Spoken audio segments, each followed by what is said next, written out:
Episode 109 of the Patio Slay podcast is coming at you in your ear holes right now. I am here with Anthony and Nate. How you guys doing? What up, what up, what up? Happy to hang with you guys for a moment.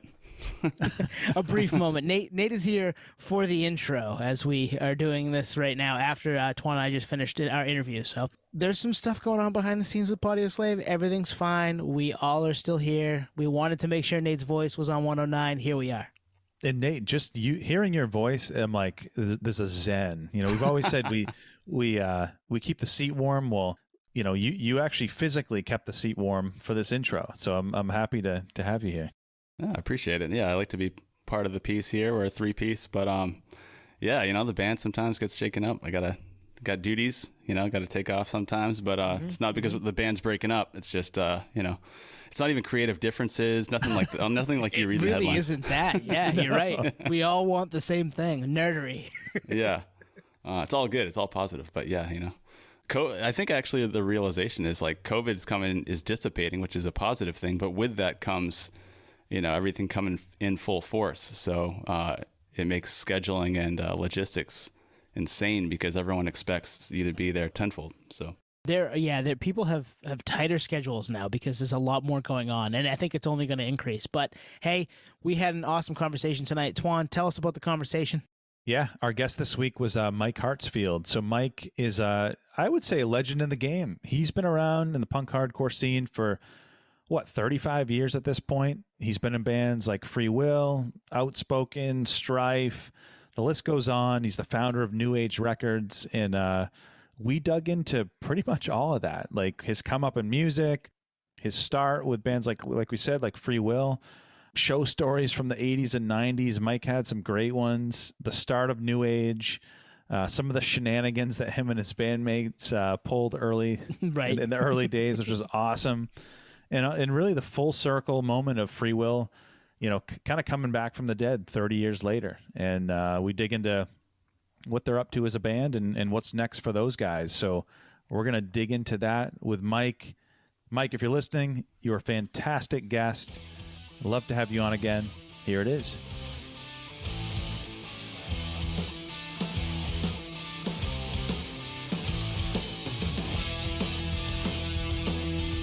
Hey everybody, Tony here. If you like what you hear, go back and check out some of our other interviews. We've had Peanut from 311, we've had Frank Turner, we had Benny Horowitz, we recently also had Vinny Caruana of The Movie Life, and many others back there. There's a bunch of really cool conversations, 2+ years of pods back there of us just nerding out and enjoying ourselves. So check us out. Go to podioslave.com for all things nerdery. Thanks. It's all right.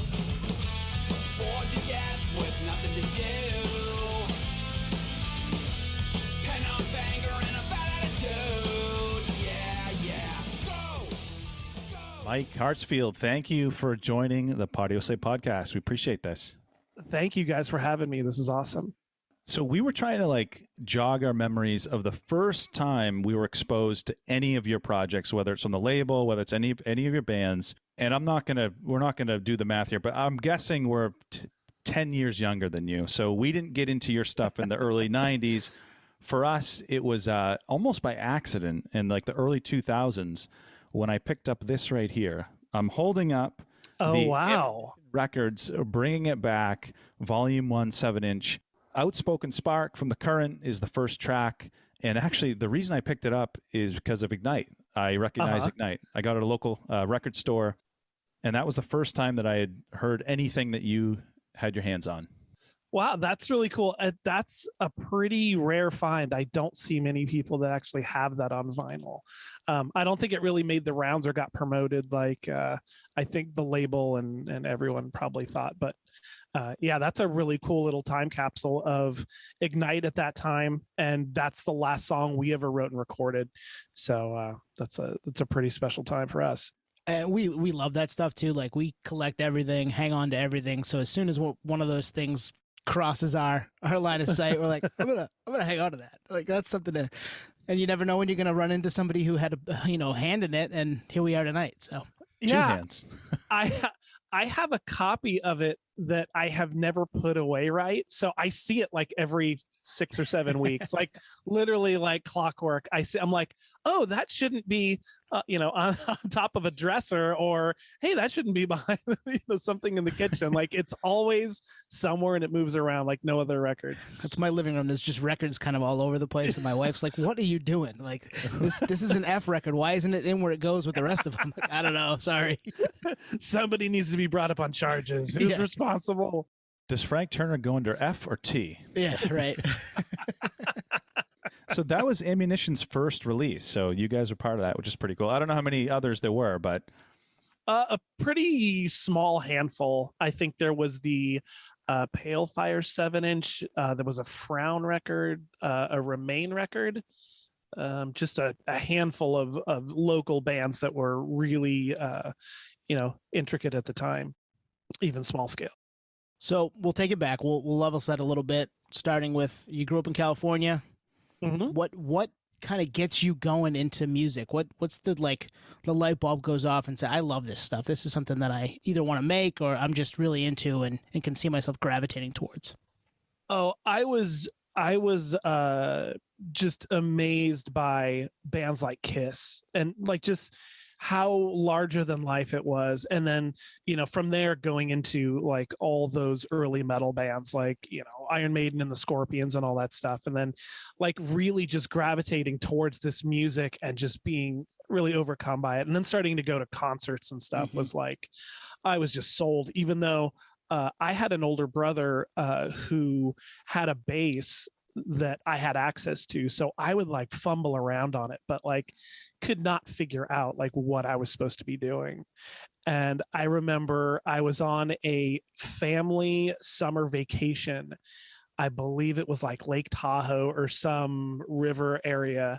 And we went into the local music store and I bought a DoD overdrive distortion box, like a pedal. Mm-hmm.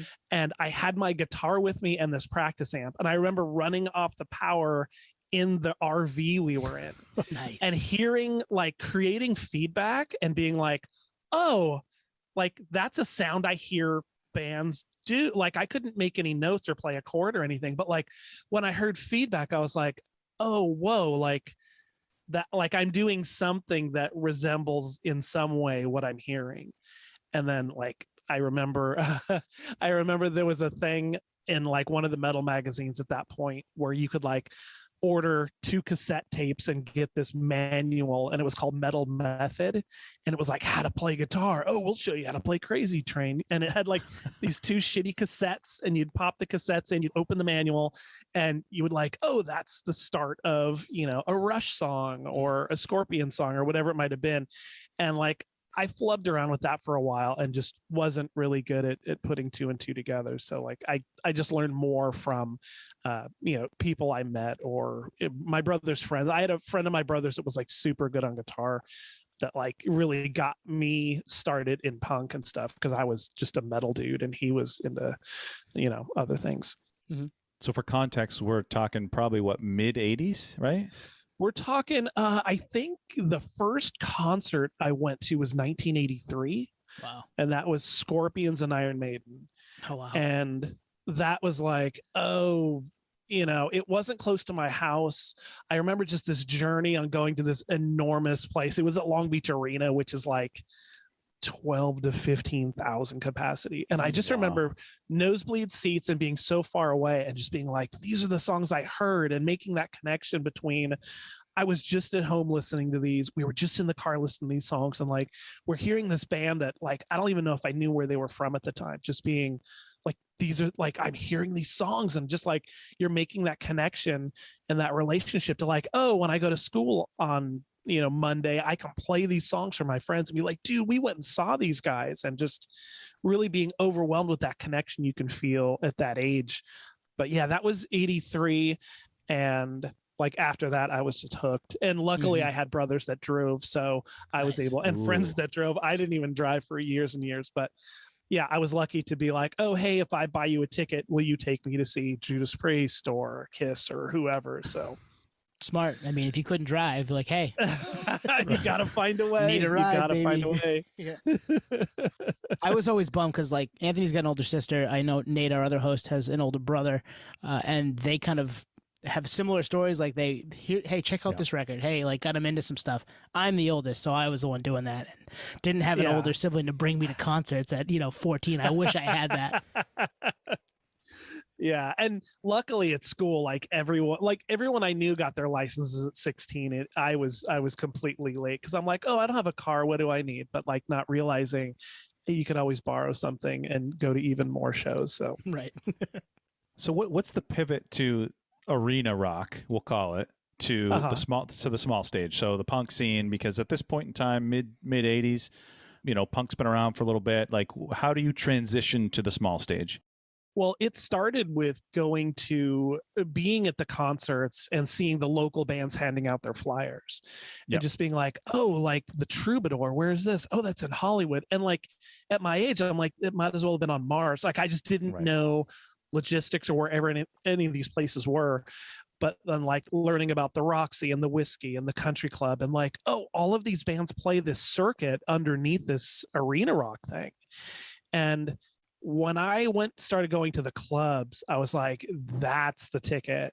Like being against the stage and general admission and just like that kind of freedom you have in the venue where you're closer to the band.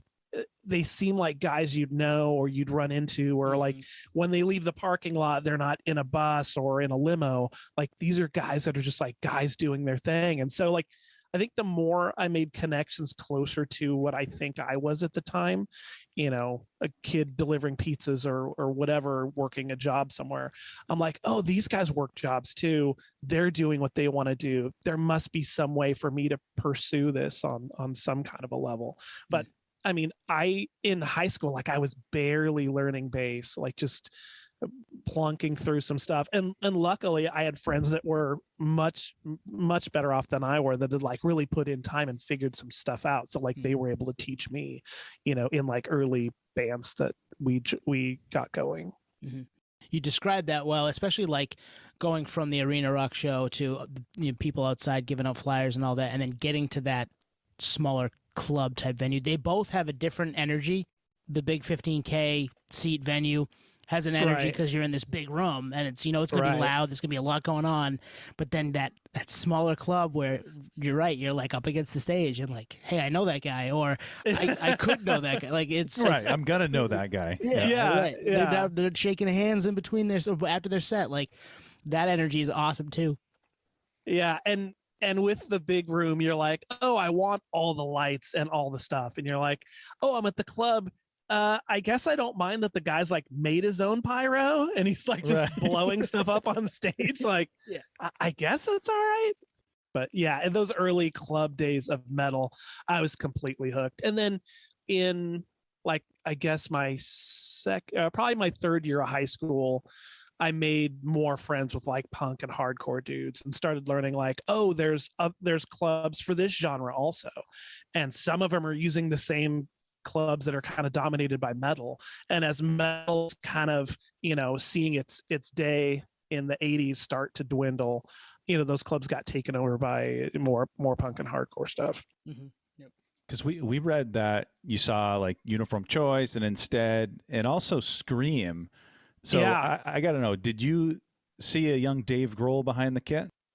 What's interesting is at our band meetings now, we talk about, like, hey, do you remember, like, there's a lot of things that kind of we have different perspective on. And I don't remember the drummer at the show, but those guys are like, oh yeah, that was completely Dave Grohl. And just being kind of like, wow, that's just an incredible connection to be like, oh, that was that dude who's now, same dude only. There'd be no reason to focus on the drummer of Scream in the mid 80s. Yeah. Yeah, exactly.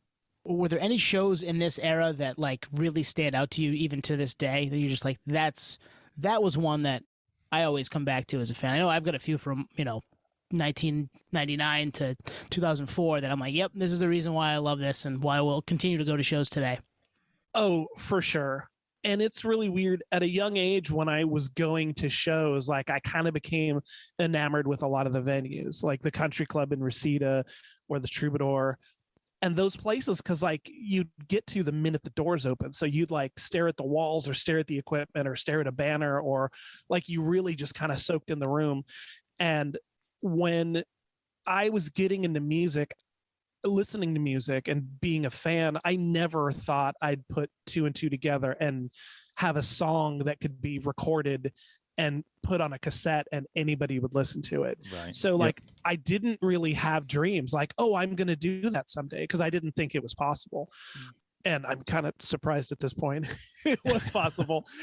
But I think we were so simplistic and just enjoying where we were and kind of living in the moment. But when Freewill started writing music in like 86 and 87, I was working with Paul, the singer and guitar player.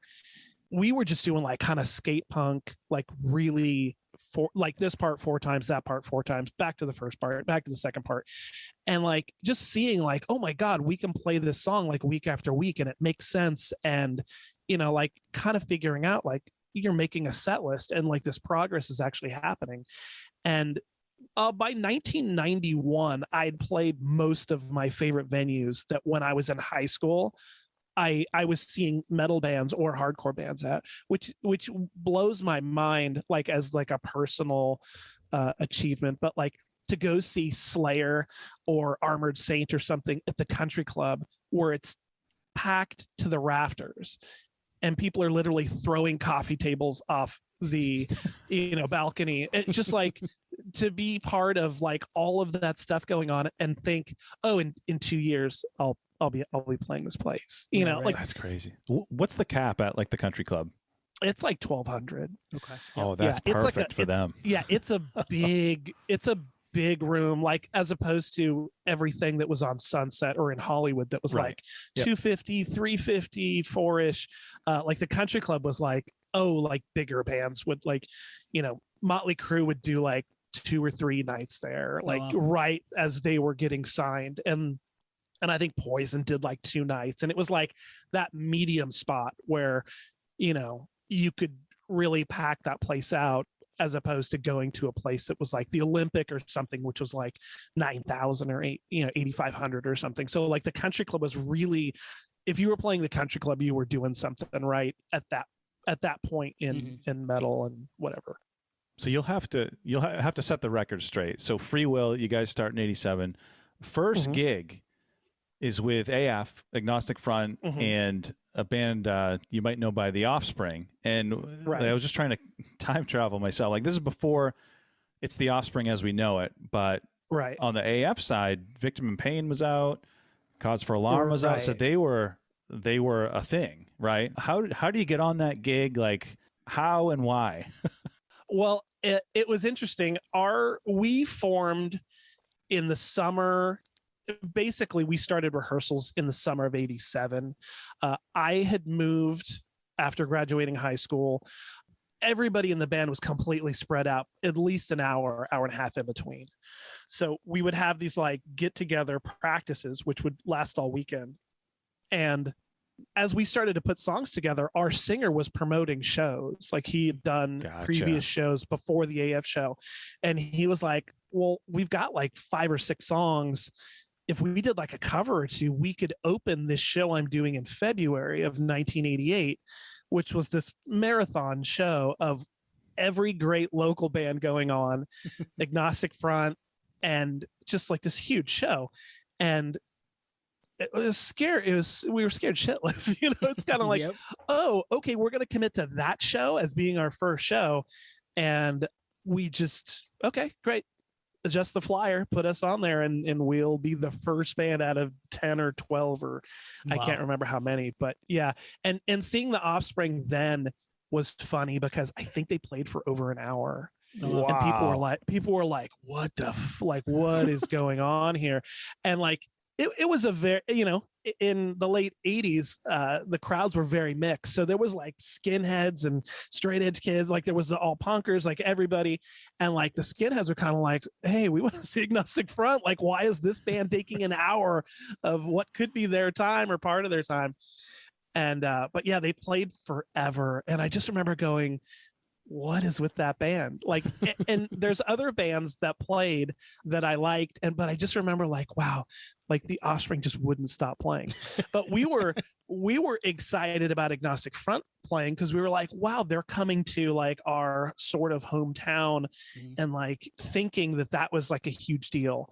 And like I remember being like, wow, I already knew who Craig Satari was, and I was like, oh my gosh, like Craig is here, you know, like wow, that's such a crazy thing. And like I remember he was putting new strings on his bass or something in this little room, and my friend like peeked a camera around the corner and like snapped a picture of him, and I sent him that picture like 2 years ago when he laughed. No way. I see it every once in a while, and it's him, a super young Craig sitting in a plastic chair changing his strings or tuning up or something. And so yeah, that show was massive and was great to kick us off because we got to know every one of the opening bands. So shows were easy to get because everyone was playing a backyard or a hall or sometimes a real club, but mostly just super DIY, like a VFW hall or a backyard. Anything was fair game at that point. Yeah, and I mean, you take it, right? Because you're young and excited and putting music out. Yeah. And we actually played a show in this town called Rancho Cucamonga, which is really funny. None of us had ever been there, but we played the show, and there was a gang at the end of the street, like either letting cars through or not letting cars through. Wow. And we didn't know. And we played the stage. It was the back of a truck bed in somebody's front lawn set up to have shows.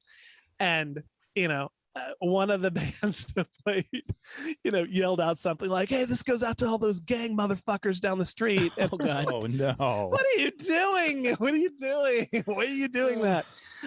So we just got out of there. But I mean, there's been so many shows in California backyards that are an Outspoken show in particular. I remember, between songs we're like, hey, this song's called whatever. And you could just hear gunshots in the distance. Like, oh, man. Like, oh, what? That was the gunshot, wasn't it? Okay. Like, all right. That place had probably a dozen shows, maybe 2 dozen. Wow. This song's called Spark. I can only imagine because we grew up in Maine. So, 9 months out of the year, it's 8 degrees out and there's nobody playing in a backyard in the back of a truck. It just doesn't happen. Yeah. It's a built-in safety mechanism. Yeah. Like we won't be in this situation. Yeah, it's just not going to happen. We get about 6 weeks in July and a little bit of August and then it's over.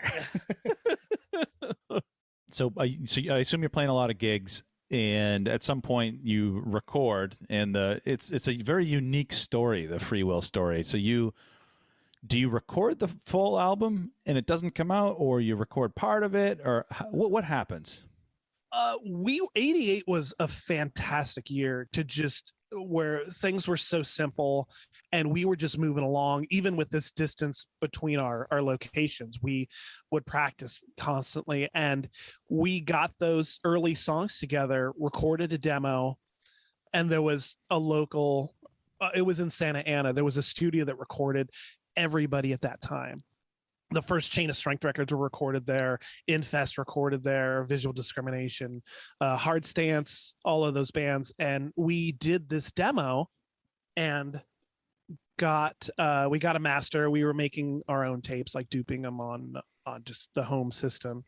And we were going to get some shirts made. And Pat Dubar's brother, Courtney, ran a screen printing operation out of his garage, like doing all the Wishing Well stuff, all the Uniform Choice stuff.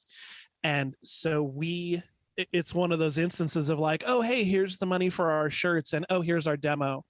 And, not thinking anything of it, because when we were in high school, we were enamored with the town of Fountain Valley. like none of us lived near Fountain Valley, but that's where Uniform Choice and Wishing Well Records had a PO box. So Oh, wow. it could have been on another planet, but we thought Wishing Well must be this town where, you know, it's like Candyland or something, like just, oh, it's hardcore everywhere. And like, they're just printing shirts and they're just having, you know, a good old time, you know, nonstop. And so I actually got the call from Pat Dubar, and it was really strange because at the time, everybody in the band, anytime we would call and leave a message, we'd be leaving messages with each other's parents. And it was like, you know, I'd go, oh, hey, is Paul there? Oh, no, he's not. Tell him Ian McKay called, you know, and then like we would get like, oh, tell him it's the drummer from whatever. And That's like amazing. we would just, yeah, we would just, but that would then backfire when Pat Dubar calls me. You're like, yeah, right. It gets good. So my mom yells upstairs to me, hey, phone. And I'm like, oh, who is it? Oh, it's Pat Dubar. And I was like, oh, finally, these guys are calling me back. Like, when's practice going to be? And he picks, you know, I pick up the phone and I'm like, oh, what's up, dude? And he's like, oh, hey, this is Pat Dubar. I'm like, yeah, sure it is. Duh. Right. And he's like, what? And I'm like, oh, yeah, it's fucking Pat Dubar, dude, right? Hey, when's practice? And he's like, hey, dude, this is Pat Dubar from Wishing Well Records. And I was like, of course it is, bro. You know, and I'm just fucking burning on him. And he goes, hey, man, I don't know if you're kidding around or whatever, but like, I can give you my number and you can call me back. And I was like, this doesn't sound like anybody that I know. right. This person has a deep voice. Like, oh, yeah, this guy's a man. And I was just like, fuck, what do I do? Like, right. How do I unravel this? And I was like, oh, hey, dude. Oh, sorry. We kind of do this joke. And I thought we were just doing the joke and my buddies, and I'm sorry. And he's like, hey, no problem, dude. Hey, your singer dropped off this demo and it's really good.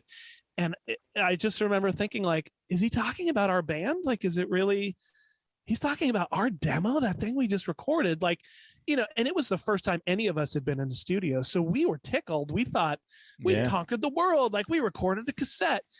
And he was just, you know, oh, this thing is great. We need to talk about this further. And like, do you guys want to play some shows together and stuff? And to have like the demo and the acceptance from your guy within the same year, like, we were just really off to the races. And we were like, yeah, absolutely. What do you want us to do? And he's like, get in the studio when you guys have the songs and hammer out this record.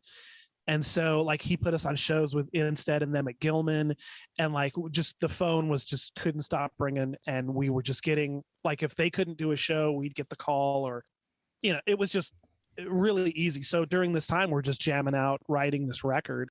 And we just got in the studio the earliest we could. And I think it was like the end of '88, we put that record together, turned in the tapes, and we're like, you know, just wiping our hands and, you know, just thinking like, wow, this is the next step. This is exactly where we want to be. We ended up on the one label we wanted to be on, and the only one that we, you know, initiated any discussion with. Right. Yeah, that's and wild. So like, literally, like, oh, and Youth at A's been on the label, and, you know, Uniform Choice and like Blast. And we're just like, oh, these are all of our people. Like, there's not a better opportunity for us. And so we turned in the record, and we're just waiting. And oh, we got test pressings. And I remember the guys actually went to Capitol Records to cut the master, like cut the lacquer for manufacturing. And I couldn't make it because I had to work or do something stupid, which you get one time to go to Capitol Records, you know? Right. and I fucking blew it. So we get the test pressings. We couldn't listen to it enough. Like, it's your band and that recording you just did on vinyl, you know? And like, this, like, just how does this happen? Like, we were so excited. And calls from Wishing Well started to decrease, and we were just like, hey, what's going on? When's the record coming out? And we just heard bits and pieces. And into '89, I was starting to withdraw from the band a little bit, just for musical differences, and started doing other things. And we were just like, hey, what's going on with this record? And the only excuse we were given was, oh, hey, the two guys that run it, Pat Dubar and Pat Longery, had some kind of falling out over whatever, and the label is now out of business. Wow. And so it was like, yeah, but we've got our test pressings, like we're like, this doesn't just end here. And at that point it did. We were just completely dead in the water. And I think there were possibly 2 other bands that got the same treatment. Like, oh, hey, we had a record there, got test pressings, and just died, kind of died in the arms of production. Oh, man. And that's an age where the excitement of something is probably going to be the highest of any time in your life, and the disappointment is going to dig the deepest. It's like you got the highs and the lows at age, I don't know, 18 or whatever it was, Yeah, exactly. Yeah, and you're holding the test pressing like it wasn't a dream. Like this thing, like it was crazy because we just kind of like it wasn't because of that, but I had started playing guitar and Against the Wall. I was trying to do more hardcore stuff. They were trying to stay more melodic and kind of changing things up a little bit. And when 3 guys are excited about what they're doing, you kind of let them do their thing and don't fight and say, hey, we need to write different stuff. And it just seemed really an easier thing to do, is to step away and stay friends. And so that's what we did. And that was 89. That was mid 89. And, I started playing it Against the Wall and was pretty quickly unsatisfied just with personnel and like, oh, so I've never joined a band where you're like the new guy. You're not like on equal footing with a lot of guys. So there was a lot of just like, oh, like you don't listen to everybody at the same, like we don't have like a group energy and like a group effort stuff. And the good thing was I learned how to play guitar for how bad I am at guitar. That was my learning process of their guitar player Joe teaching me how to play and like really like adapting his style and learning how to play 6 strings instead of 4. But so the Freewill record just died, and it was funny. Years and years later, I'm guessing it was late 90s. I got word that Dubar had raided his closet and sold everything he could get his hands on to Lost and Found Records in Europe. And I was like, yeah, so, and the unnamed party told me, well, you can't say anything because I'm supposed to get some money out of some of this because I was part of one of the recordings. So if you blow the whistle on this thing, it blows the deal. And I'm like, yeah, I mean, it's, I'm guessing 97, 98. And I'm like, how upset am I going to, like, what is there to do at this point? And so Dubar literally sold what he could grab out of his closet, quote unquote, and sold it to Lost and Found. Wow. And I don't know if we hadn't turned in the layout at the time or what, but Lost and Found put out the first Freewill Sun Return CD with artwork we never saw before. I'd never seen that any is of the crazy artwork. talk. Yeah. And so we listened to it, and you can tell because it's at that point, if somebody had burned a CD off of vinyl, you would hear the static or whatever, the vinyl noise. And it was a pristine recording off of the reels. So that's how one confirmed the other, like, oh, okay, we knew this was going to happen, and it happened. And so, and the funny thing was, I saw Pat Dubar last in probably 89. I saw Pat Dubar in, I'm going to guess, 2016 while visiting Revelation Records. And I called my buddy over there, David, and I said, oh, hey, I'm coming over. Let's go to lunch. And he goes, oh, hey, get here quick because Pat Dubar's here. And I was like, Pat Dubar's there? Like, what? Like, talk about a flash, from the past. And I was like, oh, this will be interesting. And I mean, I probably interacted with him besides our first phone call maybe 2 or 3 times ever. Wow. So I'm like, well, he doesn't remember me. Like, he's not going to remember me. But I have a feeling my friend told him, oh, guess who's coming over? Mike from Freewill. Like, you remember Freewill, right? I'm guessing. And because when I saw him, his eyes got big. He walked all the way across the room and put his hand out to shake my hand. And the first thing he said was, man, it really sucks what Lost and Found did to your record. They bootlegged it, man. That just sucks. Wow. And I knew he had sold it, and he said that to my face, and I went, yeah, dude, that totally sucks. How you doing? And like, what are you gonna do? Right. You know, and at that point, and so yeah, and it's just like, hey, you know, like, big deal. Like, the guy, you know, like, whatever predicament he was in, or maybe that was a way for him to like wipe out his past of the label.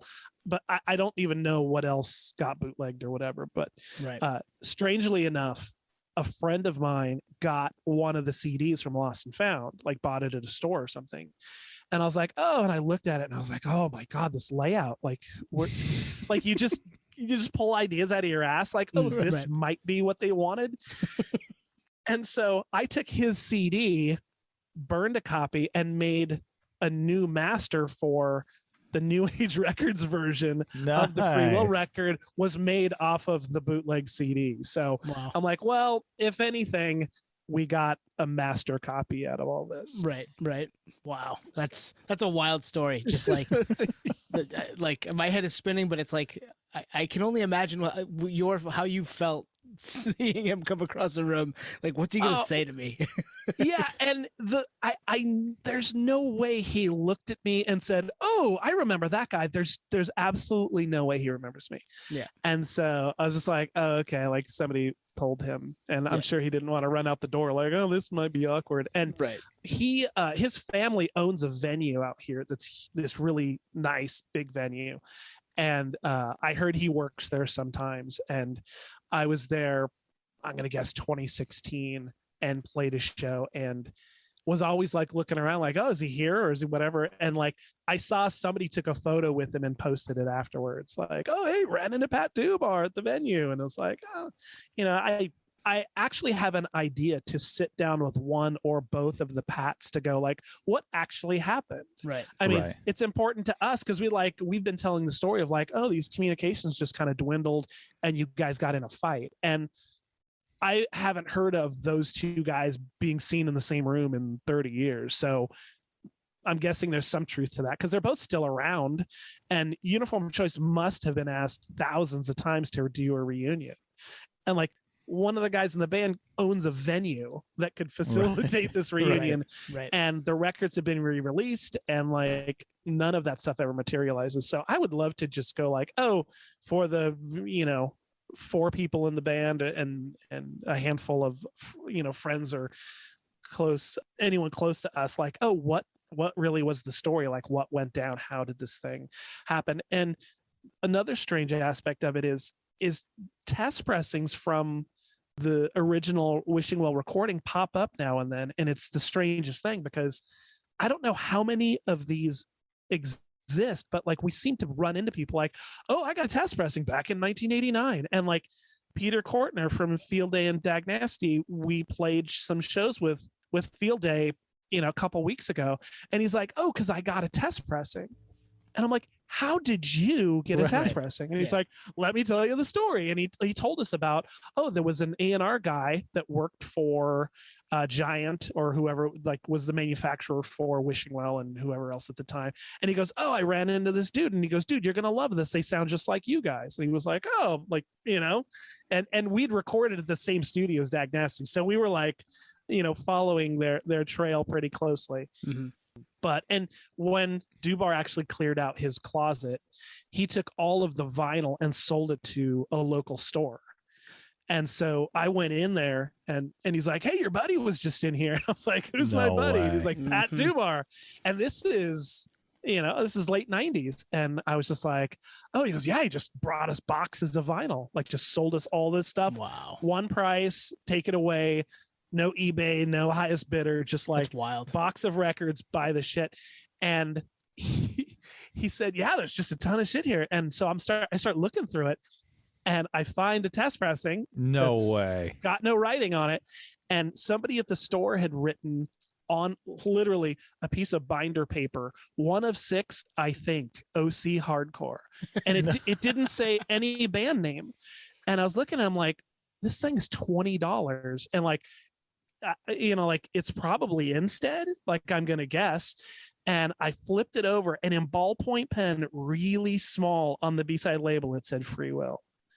And I was like, Wow. holy shit, I'm about to buy a Freewill test pressing. Yeah. So I bought that one and have never played it. And the one that I played, during the entire my prior existence, I gave to a buddy of mine who was always a fan. And I'm like, oh, hey, dude, check your mail. And just like sent it to him. Wow. And so like I now have a pristine, never listened to my own record that I bought for $20. I'm going to blow your mind, Mike. I have one. No, I'm just kidding. Oh, yeah, right. You too? Oh my God, there's so many of these In things out Maine? there. How? Yeah, how did they get all the way to Maine? Okay, tell us your story.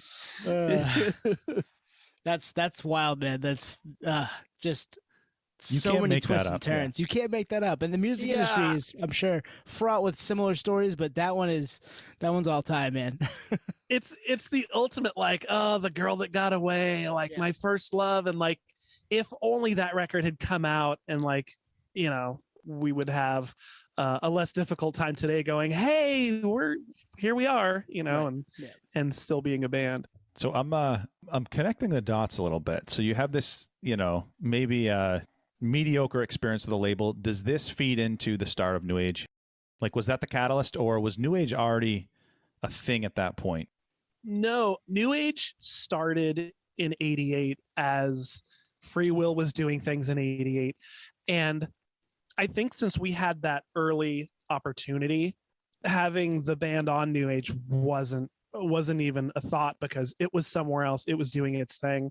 Yep. But the bands that Freewill was playing in were like feeding me, like, oh, like all of these bands are recording. Some of them are only putting out cassette tapes at the local store. Like, these bands need records. And like there was a few local labels doing anything really significant.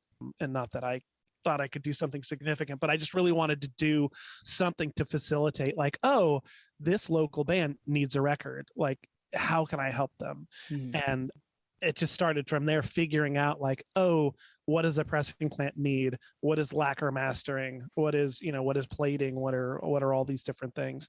And just diving in at that point and figuring out like, oh, bands to put out, how to get them in the studio, how to take their recordings, and then go from there.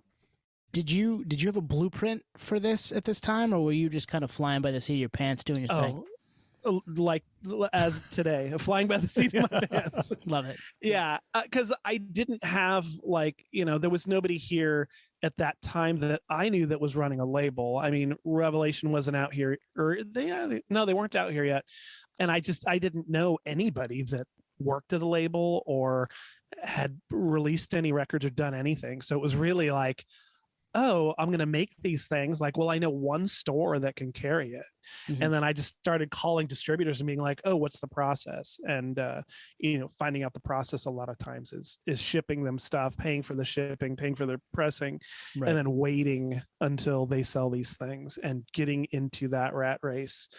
But yeah, it was just local record stores taking stuff around, and then like, oh, I actually got to ship some of these things. And like, oh, the band's going to sell some, or the band gets some, or whatever.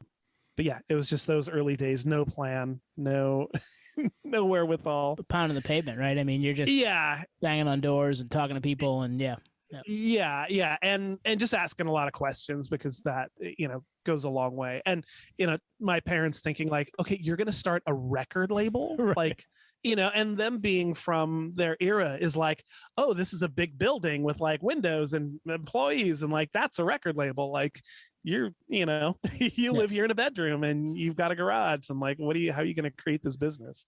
Did your friends prank call and say like, hey, it's so and so from Rev HQ, we want to carry the latest Stripe 7-inch? We'll take 10,000, but we can't pay you for a month. But so you got to press those records and pay the bill, and then we'll no. But I actually pranked somebody once. I felt really bad. I called a friend and said I was from Warner Brothers and his band was the greatest thing. We're laughing because this is stuff we we would have done to each other. Yeah, we did. Oh man. And the thing was, I wish it wasn't somebody I cared so much about, but it was Barry, who played drums for Amenity and Kill Holiday. And and it's just one of those things, like I'll call Rev tomorrow and ask for somebody with an English accent, just for like, who the fuck is calling with an English accent? Like that, knows so-and-so's extension or whatever, but I called Barry from Kill Holiday and I was like, oh, hey, dude, what's going on? This is so-and-so from Warner Brothers. We saw your band, because I knew where they had played. And I'd say, oh, you guys played at the what's it called? And he was just like, holy shit, holy shit, holy shit. And I'm like, oh, this went further than it needed to. And like, I've got to break this to him. And I feel like a complete piece of shit. And then maybe I am. That's amazing. Man. You're right, Twan, that we would totally do that to each other. If we could have played instruments, we would absolutely have done that to each other. Yeah, before caller ID, it was a different world. Oh my God. Such a different world. So your family's thinking you're nuts. Like, do your non-punk and hardcore friends, assuming you have those, are they like, what's this guy trying to do? Oh, yeah. And I mean, I just went to a local band called Walk Proud, and we had been playing shows with them, so I already knew the guys, and they had recorded at Spot Studios, which was the studio everyone was using, and they'd recorded an LP and had nobody to put it out. And I was like I'm gonna press like a 7-inch is one thing, but like an LP. But at the time I was just finding ads in magazines like Will Pressure Records, like however much money for 500 7-inches or 1,000 7-inches or 500 LPs. And a lot of that mentality, or I guess the wherewithal to figure out that is possible, was with the local metal bands in the 80s. They were showing up with independently pressed records. And Wow. I would just be like, well, that's not at the stores I go to. And, I don't recognize the label, like this is where'd this come from, and it's just them with boxes of their own vinyl. So I knew that it could happen at some point, but like until they arrived at my house, I really was just like, okay, this is going to get shut off at some point. Like somebody's just going to say, hey kid, we know you're like 18 now, but you're being a bit of a shithead. But Walk Proud had recorded this LP, and they said that the engineer didn't realize that the cord from the bass to the board or whatever had a short in it. So the entire song, like all of the songs, it's just clipping in and out. And I had listened to it. I never noticed it. I'm like, this is just great. Like, it sounds good to me. They were like, no, we need to re-record. So they shelved an LP, went in and recorded those 5 songs and just gave me the tape. And it was like, Wow. Oh, here it is. And then like artwork comes together and like the tape goes off to the plant, and literally boxes of 7-inches just showed up at my parents' house. Wow. And I was like, oh, okay, now I got to do something with this. Like, Yeah, find distribution, right? Yeah, it's like, because when you're waiting for stuff to happen, for me anyway, there's no real nervous period. When there's a show to announce, I'm super excited. You make a flyer, you post it, you do whatever, blah, blah, blah. And it's like, oh my God, we have to, I have anxiety. The older I get, I think the worse it gets. But like now I'm so nervous before shows. And it's kind of like, oh, I have to do that in a week. Like, oh my gosh. Like, and when I was younger, it was just like, do whatever you're doing. Yeah. But yeah, like to like, oh, now I have to like really ship these to a distributor, and I've got to like really take them to, and I lived so far away from everybody. Like for me to get to like Zed Records or the popular record stores was 2 hours straight drive. Oh, wow. And I could have thought, wow, there's a local UPS store, maybe I could ship them. But going to these places and making the face-to-face connections were where I met so many people that were such intricate parts of my life, that like it really does have a benefit to meeting with people and having those discussions that, Well, yeah. And then you do it. If you say you start that today, it's 2022 and you've got the internet at your fingertips, you can find distribution, you can go to a UPS store, you don't make any of those personal face-to-face connections. And I mean, there's some really nice things about that, but you don't get that aspect of it. And for me, that aspect of it is awesome. Like, we're doing this. I get to see you face to face on our Zoom call right now. I'm like, this is awesome. I didn't know you before, and now we're having this awesome conversation about stuff like that. We need this stuff, right? We need this face to face. Oh, absolutely. And I think the sense of community involved in our music is like taken for granted sometimes. Like really, like we need, and I think the pandemic probably proved to a lot of people, not having that sense of togetherness of doing these things and coming together. I'm sure for a lot of people, it's been really difficult. It's strange because the pandemic to me was a lot of sitting home. Well, I work from home, so I got to tell people like, oh, it's perfect for me. Like, I don't have to go anywhere, and like UPS just brings me T-shirts or vinyl or Right. whatever. But then it's like now I'm getting to be like, oh, I haven't gone out of the house today, and then I just go do something to where like I see the sunlight and I realize that like, oh, okay, inside the cave is not Well, yeah, we're not meant to be cooped up like that all the time. Like we're meant to be in a club sweating at a concert. You know what I mean?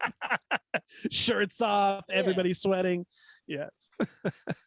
So that, I mean, I always like to level set and set the context, especially for people that may not be as familiar with each story. At this point, I mean, we're talking, 35 plus years. And I mean, some of these records, like Unbroken, Life, Love, Regret, like I first heard that album probably early 2000s, probably 2003, 2004. It had been out for 10 years at that point.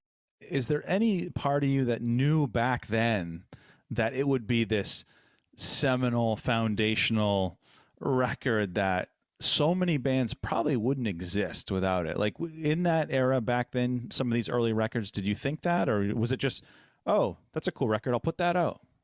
I think it's when you're in the mix, at least for me, it's hard to predict like, oh, this is something special, because to me, I'm such a fan of all of it that it's just that's a great all point. the stuff I listen to, because like I would, in the mid 90s, I would just listen to the Unbroken record, like, or I would just listen to Mouthpiece or listen to Lifetime or whoever. Like I have so many open CDs or records that are like, oh, that's my copy that I listen to. And so I just thought they were great, but I thought it was all great or I wouldn't have put it out.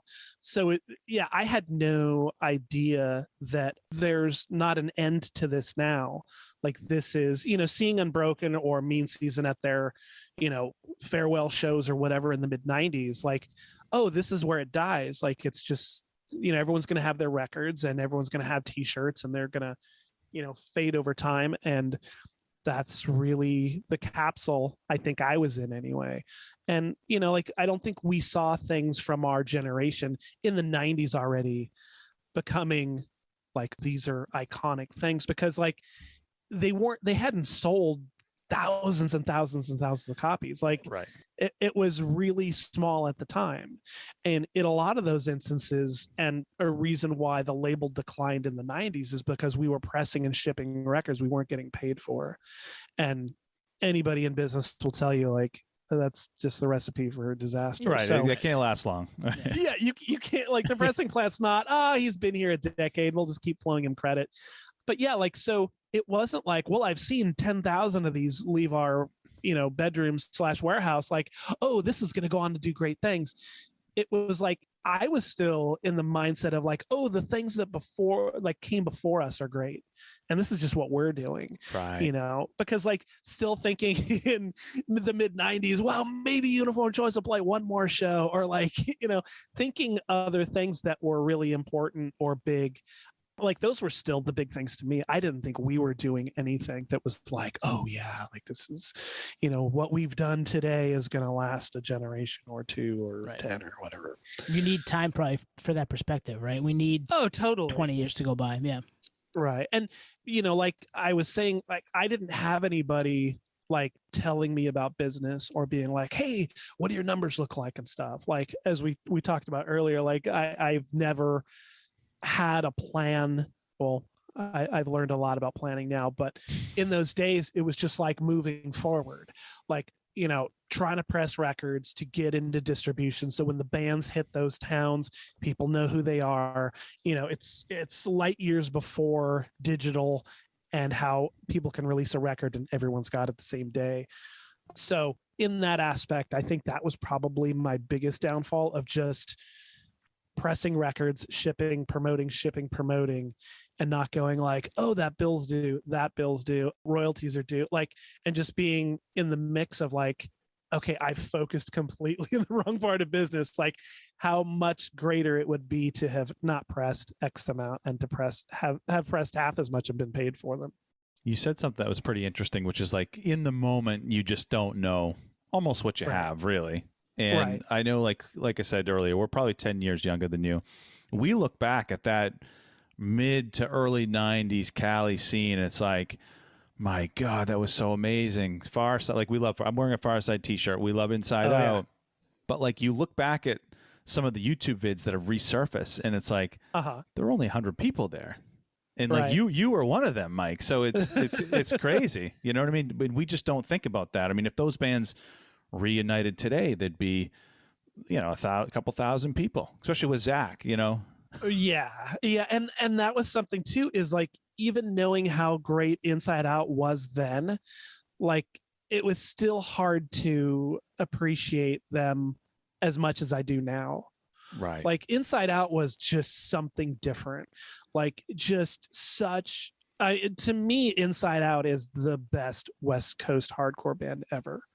Like, I think musically, above and beyond, lyrically. And I mean, it was literally like this kind of just drop in the bucket. So like, it was such an impactful record that now it's appreciated and stuff. Like, really at that time, and I think the band struggled a lot with keeping members or keeping things moving, as you know, we look back now and go like, but you should have just kept doing it, you know. And they're like, this is a fucking headache, or whatever breaks up a band, whatever their reasoning is. It's like, oh, but for the fans, of course, they'd like things to continue. But yeah, Inside Out was the band for me personally, that, like, to be in the mix when they were in the mix, to be like, oh, just blowing everybody away, just annihilating bands. And for context, because not all our listeners are Inside Out fans. Zach De La Roca, you know, went on to form Rage Against the Machine, was the vocalist of Inside Out. So that must have been just. Was there any inkling that he was special, like he was going to conquer the world, or was it like, no, he's great and. Oh yeah. It was like, oh, he's great and he was a good guy, and so, like, you know, he was in our crowd of guys that, like, everybody, you know, besides possible, you know, band competition was like, oh, Zach is great. And like, Zach played guitar in Inside Out. I'm sorry, in Hard Stance. So everyone loved Hard Stance, and it's like, oh, Hard Stance is going away. And I booked a show in 1989 that was Against the Wall, Chain of Strength, and Hard Stance. And it was at a new club, and I was super nervous. Like, okay, like, you know, it's all of, you know, it's my band playing with, you know, two of my favorite bands at the time. And I remember getting the call that Hard Stance broke up. No. And I was, you know, like, you're forming your, you know, your first show you're doing or whatever at a new venue that's going to let you and your dumb friends come in. And I just remember like, oh, well, we've got to get another band. Oh, no worries. Zach has a new band called Inside Out. And I was like, I don't give a fuck about whatever an Inside Out is. I don't give a shit, dude. I want Hard Stance. And I just remember being 18 years old and just going, fuck, I would, you know, got to put on a Hard Stance show. And now what the fuck is this Inside Out thing? And just being there like, oh, that's the Inside Out thing. Okay. Well, like, you know, it's just, you know, and I don't think that every band is trying to put together whatever works, but like, I don't think they knew like, oh, this is the, maybe they did, but like, all of us were just blown away. Like, we didn't know, oh, this is like the bar, you know, is like how, you know, the rule book's been rewritten by like Refused and now Turnstile, and like all these bands that were so impactful. Like, Inside Out was the band that I now started to try to write riffs like, just because they were so incredible, you know.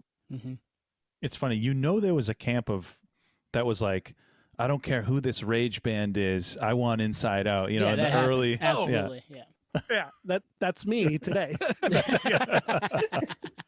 Yeah, and I mean, and Rage was such a turn for him doing something different. Like, I remember seeing them in '92 before or right as they were signing to Sony, going, what the fuck is this? Like, just being like, oh man, good luck, dude. Sony, you're gonna take a bath in it. And look at me. I know that self-titled record's 30 this year. We're like, holy shit. Wow.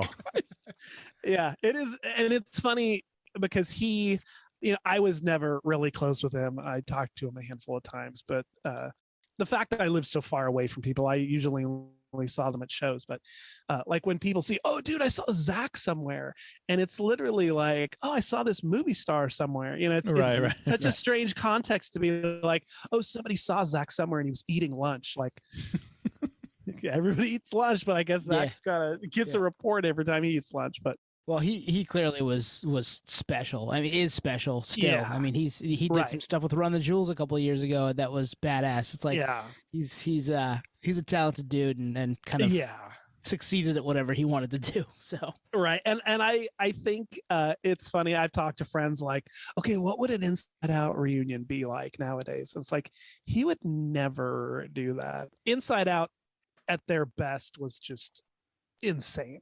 You know, and for a lot of guys to go, oh, we've got to be insane again after 30 years. It's like, if you've had no time in between to be like, hey, we're slowing things down a little bit, or we're picking it up, or whatever it is, like your last reference point jumping 30 years to like, oh, these are where those guys are now, and they have kids or they have you're just not that person anymore, right? I mean, not that person was bad or different. It's just not where you're at today. Right. And as far as like reunions go, you know, I've had mixed feelings about everything announced for the past however many years, but it's like, if people are having fun, and if the members are having fun, and if the crowd wants to see it, and if everybody's happy, like what can you do? So Mike, you've been in a ton of bands. I mean, if we went band by band, I think this would be like a Joe Rogan 4-hour special. We're not gonna do that to you. But the narrative is pretty wild. Like, you continue with New Age for all these years. You continue in bands, and then back in mid 2010s, that the Freewill album gets a proper release, right? Mm-hmm. Yeah, I took that master and just talked to everybody. I'm like, hey, this thing's been sitting around for long enough, and it's really the thing we loved as kids that we put our heart and soul into, that just went poof into the atmosphere. And like, let's dig up some pictures. I've got some ideas for a layout. Let's just wipe the board clean and get this thing out. And so, and everyone is just like, let's do it. You know, everyone's really, really level-headed and easygoing in the band, and always has been. So it just, you know, I found a photo I really liked, slapped it on the cover, and had a handful of friends from around the world go, oh dude, I did a zine in 1988 and I've got these photos, or, you know, like, so people dug stuff up we hadn't seen. And that was really cool to like, oh, we've actually got a selection of material, instead of just like, I've got that one picture of the drummer or the one picture of this guy. And so yeah, it came together really easy. We were excited to finally have it out. And it's, you know, it's got such a story to it that most records, I would rather have had a proper release when it came out and be looked at as this record released in the 80s, instead of having this like, well, it's a pretty cool story that we have now. But either way, it's worked out. Yeah, and it does have a badass story, which we just talked about, and that just, it only like kind of heightens its legend a little bit. A question for you: just, you get the master. Is there any inkling that you guys want to change anything? Or you maybe re-record a piece, or you're just like, no, let's just put it out and have it happen finally? Well, we only at that point had that mixed CD master. There was somebody in the band had the 2-inch tape from the studio, I believe. And when I quit, they were changing rapidly and changed their name to Stone Telling. And we're like, oh, we're continuing on with these songs. They're changed up a little bit and we're writing new stuff.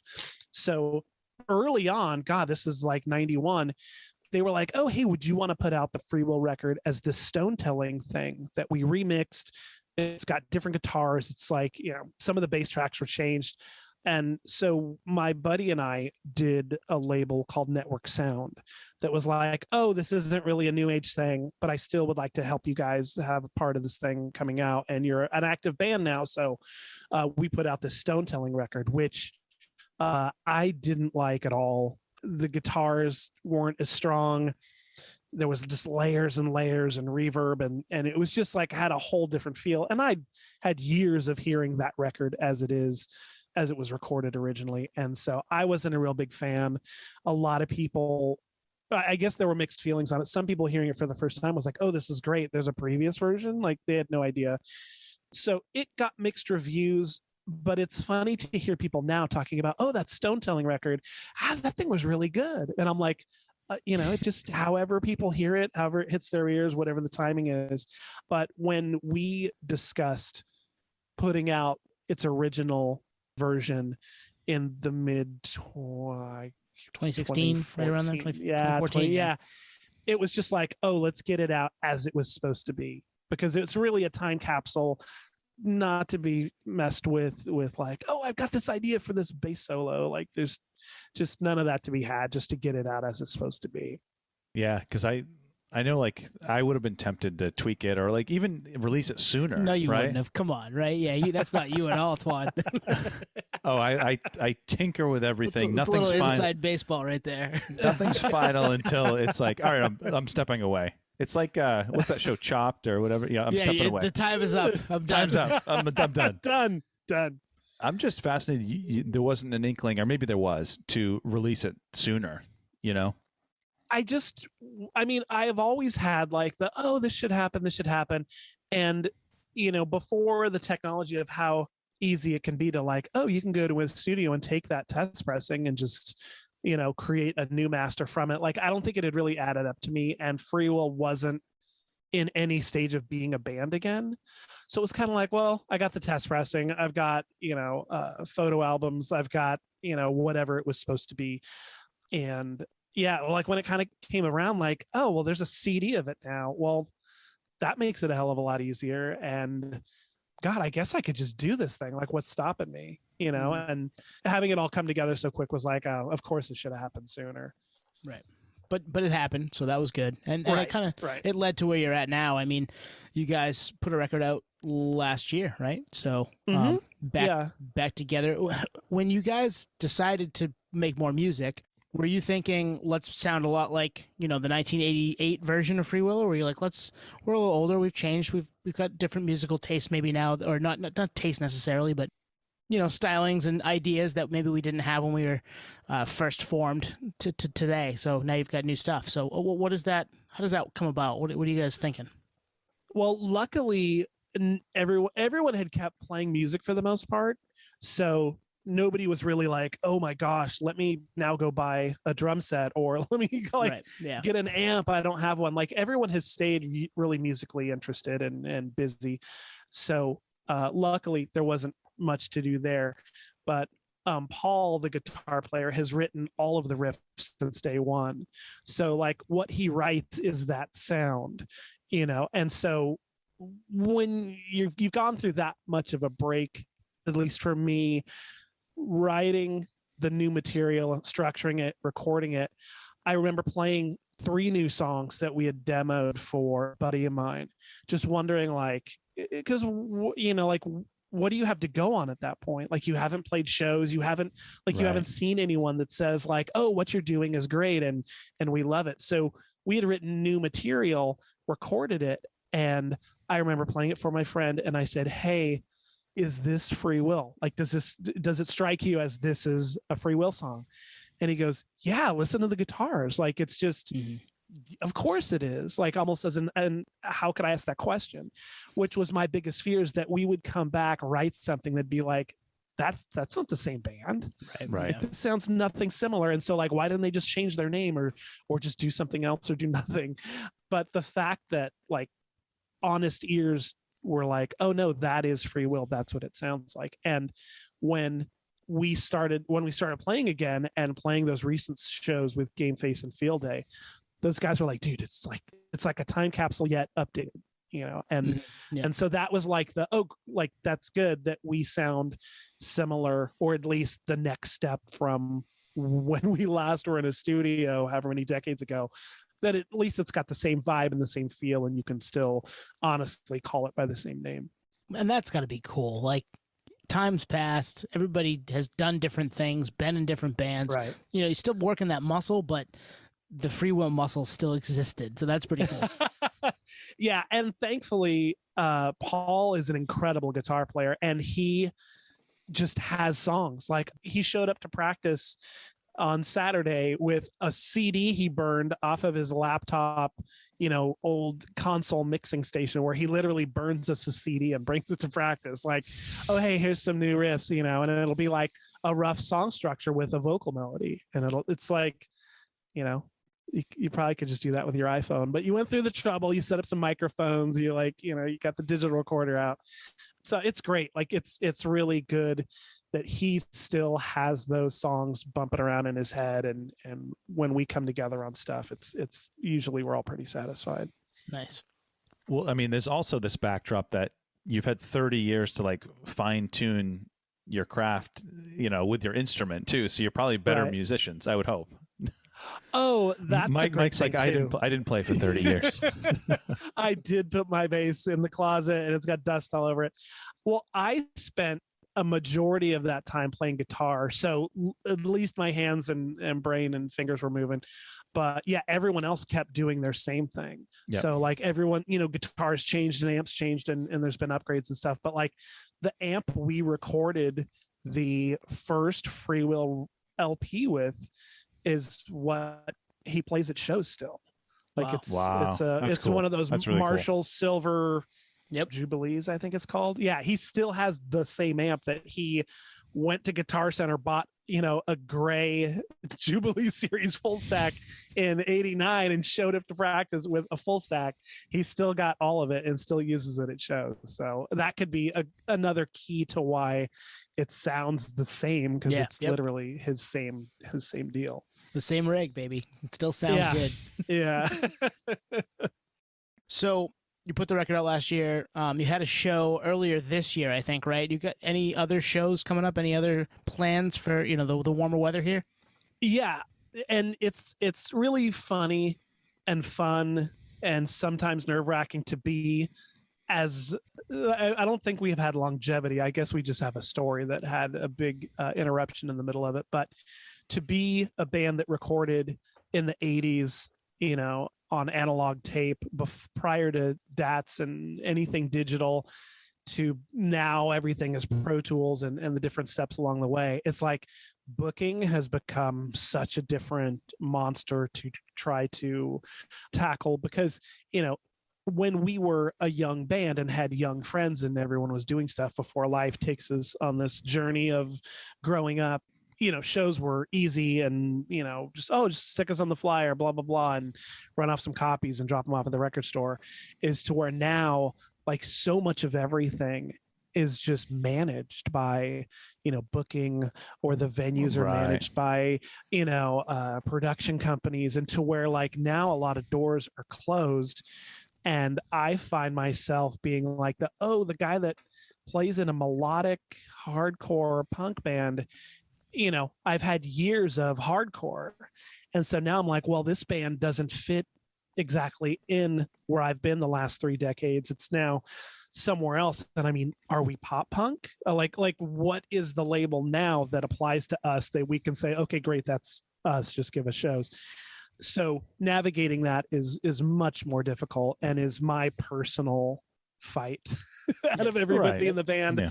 I'm the guy who has some spare time and knows a guy who might know a guy who dated somebody that was, knows the janitor at that venue that can maybe get us a show. So we're trying not to be too desperate, but it is interesting to be. We hear from a lot of our friends that are still around and still doing things. Dude, it'll be so great. Oh my God. Yeah, totally. And then it's like, you're waiting for totally. Like, you just announced a bunch of shows. Okay, I guess check my phone. No calls missed. But as it is now, everything is a business and is something managed more than we were ever put in the position to do. So thankfully, there's a handful of super DIY venues that just are like, you call them and they're like, what date do you want? Okay, great. We don't care who's playing. Just that's your night. You got a show. Nice. When there's others, you're like, go on the website, fill out this form, tell us when you want to play, send us 40 links, or it's just the, after COVID pandemic crush of every band trying to be busy again and make up for lost time, and every tour that canceled and was rescheduled and recanceled and rescheduled again, like everyone trying to make sense of what a band does in the summer of 2022. It's hard to be too angry at anyone for not giving us a break, and why isn't somebody listening to us, like when there's so many bands that have done so much more and are dialed in to help a booking agent. Like booking agents survive because they charge a fee and they make money. Well, if they book bands nobody's paying to see, like what service does that do to anybody? Right. Yeah. So booking agents must be slammed with bands, like the bands on their roster just trying to stay busy and recoup, as well as just the bands that formed in the last 2 years that think they need a booking agent and are going to beat up every email address they can find on Instagram just to find one. Yep, absolutely. Yeah. It's also metrics driven and label driven, not record label, but label that are you pop punk, are you totally all these subgenres and genre bending, and it's things that 17-year-old Mike in the late 80s, like it just wasn't a thing, like you just asked a buddy to play and I'll swap a show with you, right, all that, or we'll put your record out. And it's crazy how things have evolved. So like right, even though things have changed like so much, how do you what keeps that fire? Because there's not many people, like take Zach, he's come and gone. What keeps Mike in the game? Oh gosh, that's a good one. We should have had a pre-interview on this question alone. One thing that is just an absolute answer to that is the guys that I play music with. Is I've done quite a bit of taking on the booking, or I don't want to say business, but it's just like the elements you're trying to put into play to make your band get shows or get some momentum going. Like I'm often that guy. I hate being that guy. That alone takes a lot of the fun out of it, because just trying to schedule 4 other people, 3 other people, just with lives, I have never been in a band where the band has been like the breadwinning, machine that everyone's like, oh, everyone's always available because we have to play shows and we have to eat. Like it's always been secondary, as it has to be, to life things, careers or jobs or family or whatever. So the great thing about Freewill now is everyone just wants to hang out and play music. And if it's a big show or a small show, or if it's rehearsal, like it's always taken serious to where we're always having fun. We're always making dumb faces at each other, or we're not calling and saying we're, this or that hardcore punk celebrity anymore. Like, I don't think Brian Baker's calling anybody in the band trying to figure out when practice is anymore. But, which was, Brian Baker was a good go-to when I would call Paul about practice. Brian Baker called him up constantly. But yeah, I think the thing to keep going is, I think at our age, it's kind of like, if you're still here trying to do anything that keeps you involved in this scene or the genre or whatever, it's like, I remember my dad having poker night, or, the different things he would do that were his things he did. And like, I look at like, oh, hey, we get to get together for a weekend in 2 weeks and write a bunch of music and record it on our phones and like tell jokes and, like do whatever. So a lot of it's the camaraderie, and it's just the people the people that I have to deal with or get to deal with are fantastic. So it's like, oh, we're having fun and we're being productive and we like what we're doing. If we get some shows, that's great. We'd like to do that, and if we make anything more of it, then it's all for the better. I mean, and there's something to be said for that piece of it.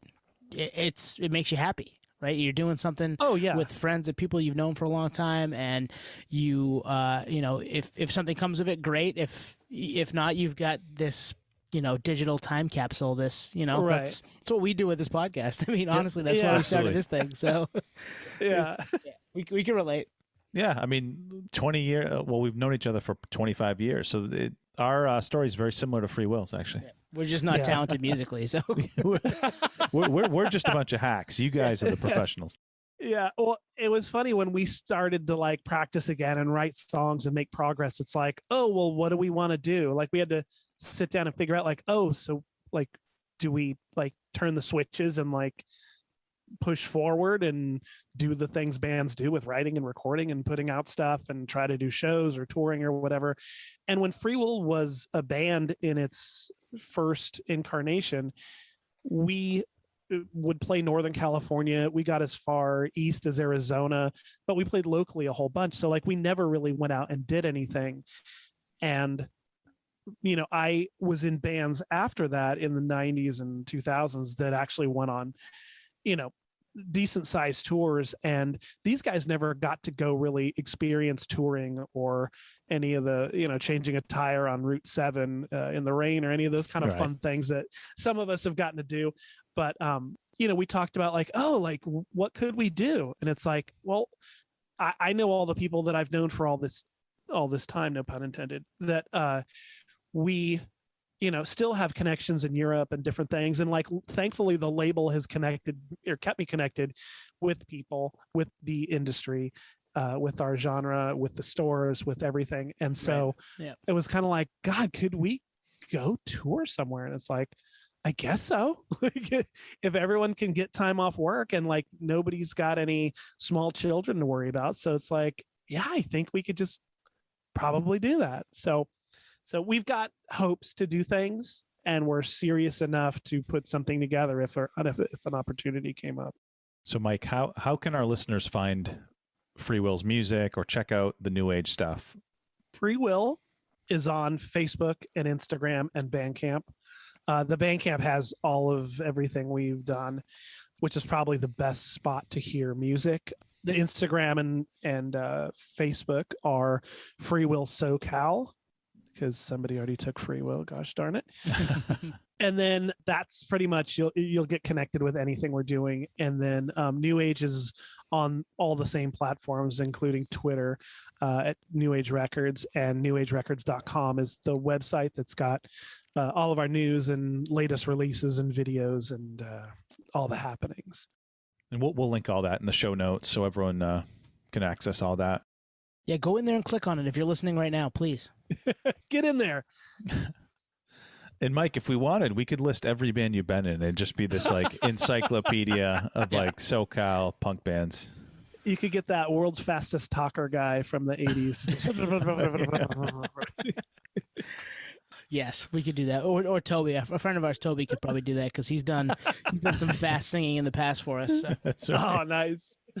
Awesome. Well, Mike, we really appreciate you coming on. A lot of fun chatting with you and hearing the story. And man, this has been fun for us. Oh, thank you guys so much. It's, you know, I've done a handful of these recently, and your questions are off the usual topic. So I really appreciate getting to think a little bit and get outside. Shout out Twan right there. Good job, Twan. All right, Mike, that's the equivalent of an opening band getting praise from the headliner. For us. We'll take it, baby. We'll take that. We will take it. We try to be a little different. We don't want to be the same as everybody else. Awesome. Well, thank you so much. And well, thank you guys so much. We'll have you back sometime. Awesome. Thanks, guys.